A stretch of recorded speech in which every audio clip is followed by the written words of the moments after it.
तो नमस्कार दोस्तों, एक बार फिर से स्वागत है आपका अपने यूट्यूब चैनल पे। तो हम जैसा कि पढ़ रहे थे, तो आज हम पढ़ेंगे नेपाल और भारत के संबंध के बारे में। समझ रहे हैं नेपाल से भारत का क्या संबंध है, इनके दोनों के रिश्ते कितने पुराने हैं, आपसी मित्रता कितनी पुरानी है। ठीक है, तो पहली बात ये है कि अभी ये सुर्खियों में क्यों है, 2020-21 में सुर्खियों में इस कारण से आया है क्योंकि भारत नेपाल का जो समझौता, जो संधि हुई थी, वो 1950 में हुई थी। मतलब ये दोनों मित्र बने थे, मतलब घनिष्ठ मित्र। कई प्रकार से मित्र हैं, यहाँ की संस्कृतियां भी थोड़ा आपस में मैच करती हैं। और यहाँ पर जो सेनाओं के अवसर है, शिक्षा के अवसर है, भारत नेपाल को प्रदान कराता है। समझ रहे हैं आप। तो ये अभी चर्चा में क्यों है, क्योंकि जो नेपाल है वो चीन की तरफ आकर्षित हो रहा है। समझ रहे हैं। देखिए, नेपाल चीन की तरफ आकर्षित होता है, तो भारत और नेपाल के जो आपसी संबंध हैं वो डगमगा रहे हैं, क्योंकि चीन और भारत का जो आपसी संबंध है उसमें हमेशा टकराव रहते हैं। समझ रहे हैं। तो इसकी पृष्ठभूमि क्या है, पृष्ठभूमि पहले समझेंगे। देखिए, 1950 में भारत और नेपाल के बीच एक समझौता हुआ था, जिसको मैत्रिक समझौता कहा जाता है, जो कि यहाँ इस दोनों देशों के बीच के आपसी संबंध को मजबूत करना था। ठीक है, उसके उपलक्ष्य में इसके आधार पर क्या बताया गया था कि भारत में जो है नेपाली नागरिकों को समान अवसर प्रदान किए जाएंगे। उसके तहत अभी भारत में 80 लाख जो है, 80 लाख नेपाली नागरिक जो हैं वो निवास करते हैं। समझ रहे हैं। भारत में नेपाल के 80 लाख व्यक्ति औपचारिक रूप से निवास करते हैं। समझ रहे, रहते हैं। मतलब कोई शिक्षा के उद्देश्य से रहता है, कोई बिजनेस के उद्देश्य से रहता है, किसी न किसी उद्देश्य से रहता है, और बिना वीजा पासपोर्ट के। समझ रहे हैं। भारत नेपाल का जो संबंध है वो ये है कि बिना वीजा पासपोर्ट के सेवाएं सारी प्रदान कराई जाएंगी। ठीक है, तो ये इसकी पृष्ठभूमि थी। 1950 में इनके संबंध बने थे। अभी देखिए, हालिया परिवर्तन क्या हुआ है, औपचारिक परिवर्तन क्या है इसमें। देखिए, औपचारिक आधार क्या है। औपचारिक आधार ये है कि जो नेपाल की कम्युनिस्ट पार्टी है, समझ रहे हैं, जो नेपाल की कम्युनिस्ट पार्टी है, वो दरअसल भारत का सहयोग ना करके वो चीन की पक्षधर है। मतलब वो चीन का सपोर्ट करती है। अब आप समझिए, जब भारत हर तरीके से मदद करता है नेपाल की, और उसके बाद नेपाल की जो सरकार है वो पक्षधर है चीन की, तो आपसी संबंध डगमगाएंगे और डगमगाएंगे। तो ये जो वैचारिक अधिकार है, वैचारिक आधार है, इसमें परिवर्तन क्या हुआ। परिवर्तन ये हुआ है कि जो वहाँ की कम्युनिस्ट पार्टी है वो भारत की सरकार का विरोध करती है, भारतीय सरकार का विरोध करती है। कई मामलों में उसने विरोध किया है, और उसके बाद वो चीन की पक्षधर है, और चीन का कई मामलों में वो सपोर्ट, समर्थन भी करती है। समझ रहे हैं।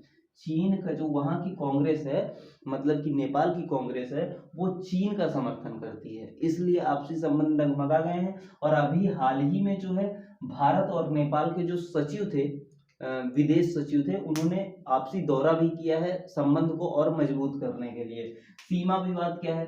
देखिए, हर देश का एक अपना औपचारिक नक्शा होता है, राजनीतिक नक्शा होता है, जिसमें वो अपने देश का क्षेत्रफल और आकार निर्धारित करते हैं। समझ रहे हैं, जो कि आप ऐसे नहीं कर सकते। अगर आप भारत देश है, तो भारत अपना नक्शा अपने मनमानी तरीके से नहीं बना सकता कि चरकोना बना दे, नेपाल पाकिस्तान को भी अपने अंदर ऐड कर ले। ऐसा कुछ नहीं होता है। लेकिन भारत के विवाद के बावजूद, मतलब भारत के रोकने के बावजूद, नेपाल ने अपना एक राजनीतिक नक्शा तैयार किया है, और उस राजनीतिक नक्शे को अपलोड कर दिया है इंटरनेट पे, और जिसमें उसने भारत के ही कुछ भाग हैं, उत्तराखंड के कुछ भाग हैं, जिनको अपने अंदर बता दिया कि मतलब ये नेपाल का भाग है। समझ रहे हैं। तो ये विवाद की स्थिति है। मतलब वो नेपाल जो है, वो अपने नक्शे में भारत को कुछ भाग को उसने अपना लिया, कह रहा है ये नेपाल का हिस्सा है। और इसके चीनी कारक क्या है। देखिए, चीनी कारक मैंने आपको जैसा कि पहले बताया कि जो नेपाल में कम्युनिस्ट पार्टी है वो चीन की पक्षधर है। तो चीन ने क्या किया है, नेपाल के लिए अपने बंदरगाहों की सुविधा मुहैया कराने के लिए द्वार खोल दिए हैं कि आओ अब हमारे साथ कारोबार करो। तो जब चीन के साथ वो कारोबार करने लगेगा नेपाल, तो भारत से जाहिर सी बात है उसकी संबंध टकराव होंगे। तो चीन एक रोड भी बना रहा है जो नेपाल के अंतर्गत, ताकि नेपाल से उसका आना जाना बना रहे, उसके अंतर्गत वो भारत पर भी हमला कर सकता है। इसलिए ये समझौते और ये संधियां अनिवार्य हैं। भारत और नेपाल के संबंध अच्छे होने चाहिए। देखिए, भारत नेपाल सहयोग के बारे में। भारत नेपाल सहयोग क्या है। पहली बात तो इसमें रक्षा सहयोग में देख लीजिए आप। रक्षा के सहयोग में देखिए, माना जाए तो भारत की तुलना में नेपाल एक बहुत ही गरीब देश है। ठीक है, तो भारत अच्छे मित्र की तरह नेपाल को ट्रीट करता है और उनको सहयोग प्रदान करता है। रक्षा मंत्रालय में इनको जो आधुनिकीकरण होते हैं, समझ रहे हैं, जैसे कि जो यंत्र होते हैं, मतलब कि उनके सैनिकों के लिए जो आधुनिकीकरण यंत्र होते हैं, आधुनिकीकरण के अंतर्गत उनको मुहैया करवाता है और कई मामलों में उनकी मदद भी करता है। यही कारण है कि नेपाली गोरखा जो सैनिक हैं वो भारत में भी, समझ रहे हैं, भारत में नेपाली गोरखा के 30,000 सैनिक जो है वो कार्यरत हैं। मतलब भारत में नेपाली गोरखा के 30,000 सैनिक कार्यरत हैं।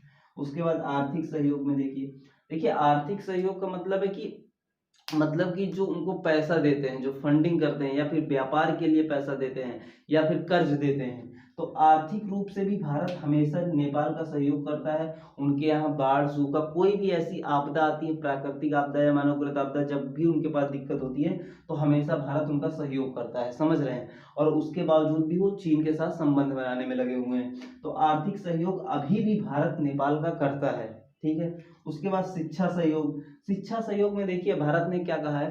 भारत पहली बात तो पीएचडी से लेके परास्नातक, स्नातक 12वीं स्तर तक की जो आपकी स्कॉलरशिप एजुकेशन होती है, मतलब जो छात्रवृत्ति एजुकेशन होती है, उसमें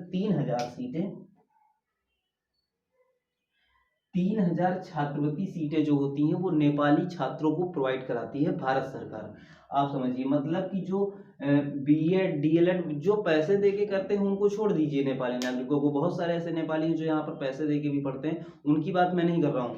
मैं कर रहा हूँ कि जो सहयोग देते हैं, मतलब छात्रवृत्ति सीटें 3,000 तो केवल स्कॉलरशिप वालों को बुला के भारत में शिक्षा दी जाती है, समझ रहे हैं। और उसके बाद ऊर्जा सहयोग, नेपाल के बीच ऊर्जा समझौता हुआ था, ये 1971 में, समझ रहे हैं।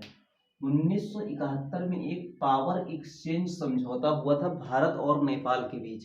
मतलब 1971 में इन्होंने एक पावर एक्सचेंज समझौता किया था, जिसके अंतर्गत क्या था, जो सीमावर्ती क्षेत्र हैं, मतलब जैसे उत्तराखंड नेपाल से जहां पर मिलता है या फिर उत्तर प्रदेश के कुछ भाग मिलते हैं, तो वहां पर क्या था, जो विद्युत परियोजनाएं थी उनको पूर्ण रूप से विद्युत प्रदान करना था। तो ये क्या था, ऊर्जा समझौता था, 1971 का पावर एक्सचेंज समझौता था, जिसमें अभी भी वो बरकरार है। लेकिन अगर नेपाल जो है वो चाइना की तरफ आकर्षित होता है तो यहाँ से दोनों तरफ से विवाद की स्थिति पैदा हो सकती है। तो समझ रहे हैं, ये करंट अफेयर के मामले में इसलिए इंपॉर्टेंट है क्योंकि ये अभी 2020 से जो कम्युनिस्ट पार्टी है, जो वहाँ की कांग्रेस है, मतलब कि नेपाल की कांग्रेस है, वो चीन की पक्षधर है, वो चीन का सपोर्ट कर रही है। तो इसलिए ये भारत के लिए एक बुरी खबर है। तो इसी वजह से ये इंपॉर्टेंट हो जाता है आपके लिए।